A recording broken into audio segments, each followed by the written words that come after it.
story is called Fergus Finds a Friend.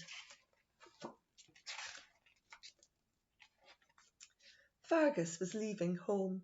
He'd gone on many journeys with his mother before, but now it was time for the young otter to leave home for good. His mother and brothers popped their heads out of the halt to say goodbye. Fergus climbed down the bank to the river and turned round one last time to his family. He felt excited and frightened at the same time. This was the beginning of his very own adventure. Fergus followed the stones by the river. It was still early morning and the whole world seemed fast asleep. The newborn lambs lay in the fields beside their mothers, looking clean and white as snow. The otter stopped in his tracks. A robin was watching Fergus curiously, its red tummy all fluffed out and handsome. It had never seen an otter before, and Fergus had never seen a robin before. All of a sudden, a butterfly fluttered right in front of his nose. Fergus forgot about the robin as he tried to follow the butterfly. He wished he could fly into the air too. But the butterfly flew higher and higher into the trees until it had disappeared completely. The young otter wished it had stayed longer to play. Soon the river ran into a black pool. Fergus came to the edge, and there, to his horror, he saw another otter looking up at him. He froze. What should he do? Very slowly he raised one paw. So did the other otter. Then he raised the other paw. So did the other otter. Then Fergus realised it wasn't another otter at all. He was looking at his own reflection. Splash! Fergus dived deep into the pool. He circled and paddled and swam until he remembered his journey and then clambered out onto the bank once more. Just then the morning sun came out for the first time. Fergus looked up and sneezed. It was lovely and warm.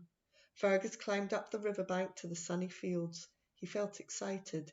This was the beginning of his very own adventure. A bark. Fergus froze.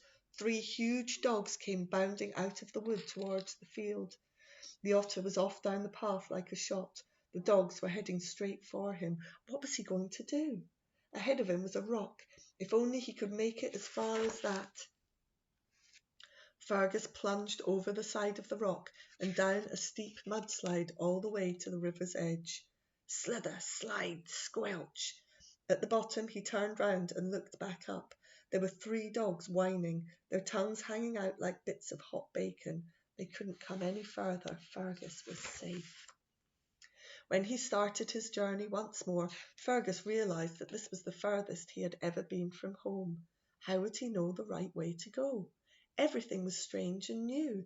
The woods were full of all sorts of enemies. He hoped he would find some friends too. Fergus found a path above the river and he trotted along, his nose to the ground. His nose could tell him 1,000 things. He was trotting along so fast that he bumped into a very strange thing. Ouch! His poor nose. Can you see what he bumped into? What do you think that might be? Fergus whimpered. Whatever this thing was, it was very sharp and it was in his way. Fergus backed away from its jagged spikes. He certainly didn't want to play with this animal. Most of all, he wanted to get back on his adventure. Soon the sky grew dark and the hills began to disappear. Night had come. Fergus's paws were cold and he felt tired, but there was no safe place to sleep, not like the cosy halt he had left behind. He thought of his mother and brothers there, and for a minute he wished he was with them. But he was on his own journey, and he had to keep going. Fergus began to hear a strange noise ahead, a kind of roaring. What if it was some awful creature that wanted to eat him? But this noise was different. It went on and on, louder and louder, until even the ground under the otter's paws were shaking. Fergus forced himself on through the shadows. It was just beginning to grow light when Fergus found himself on the edge of a great rock. A waterfall like a horse's tail splashed down into the biggest pool he had ever seen. It was the waterfall that had been roaring. As the dawn began and it grew brighter and brighter, Fergus saw that this was a special place with everything an otter could want. Fergus caught sight of something in the bank, a dark shadow that looked familiar. He climbed down to look more closely, for all otters are curious. And he was right. It was an otter's halt, very like the one he had left behind. And then something, or rather someone, popped their furry head out of the bank. It was another otter. It was Freya, and she'd been looking for a new home too. The young otters stood nose to nose, each just as surprised as the other. Then Freya scampered down from the holt into the pool. Fergus, tired as he was, followed her.